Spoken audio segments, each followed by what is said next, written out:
ఇప్పటికిప్పుడు మీ నాన్న వదిన అంత డబ్బు ఎక్కడి నుంచి తేగలరు? నువ్వే చెప్పు. నేనేం ఇప్పటికిప్పుడు అడగట్లేదు, ముందు నుంచి అడుగుతూనే ఉన్నాను కదా. నువ్వు అడుగుతూనే ఉన్నావు కార్తీక్, నేను కాదంటం లేదు. మేం కూడా డబ్బు కోసం ప్రయత్నిస్తూనే ఉన్నాం. కానీ నన్ను నమ్మి ఎవరూ డబ్బు ఇవ్వట్లేదురా.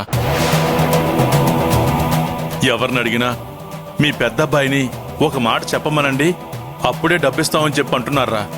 ఓహో, అయితే మీరు ఇంకా డబ్బులు ఇవ్వలేరన్నమాట. నా ఉద్దేశం అది కాదురా. కొంచెం టైం ఇవ్వు, ఎలాగైనా డబ్బు ఏర్పాటు చేసి నీకు ఫోన్ చేస్తాను. నాన్న ప్లీజ్, నా బాధ అర్థం చేసుకోండి. ఈరోజు సాయంత్రంలోగా అడ్వాన్స్ ఇవ్వకపోతే ఆ షాప్ నాకు దక్కదు. అయ్యో, నాకు ఇప్పుడే డబ్బు కావాలి నాన్న.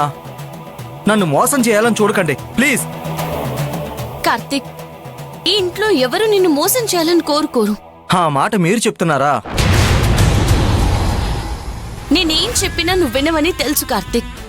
పర్లేదు, కానీ నీకు డబ్బు ఏర్పాటు చేసి ఇవ్వడం అనేది మా బాధ్యత.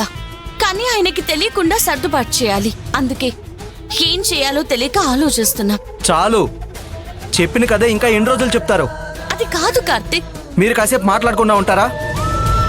నేను చచ్చినా మీరు నాకు డబ్బు ఇవ్వనివ్వరని నాకు బాగా తెలుసు.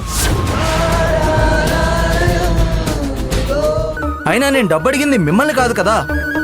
మీరెందుకు మధ్యలో మాట్లాడుతున్నారు? మీరు వెళ్ళి మీ పని చూసుకోండి, నేను మా నాన్నతో మాట్లాడతాను. రే, మీ వదినతో అలా మాట్లాడుకురా. తను బాధపడి కన్నీళ్లు పెట్టుకుంటే నీకు మంచిది కాదురా. అవును కార్తీక్, నీకెలాగైనా డబ్బు ఇవ్వమని అక్షయ రాజాతో గొడవ పడుతూనే ఉంది తెలుసా.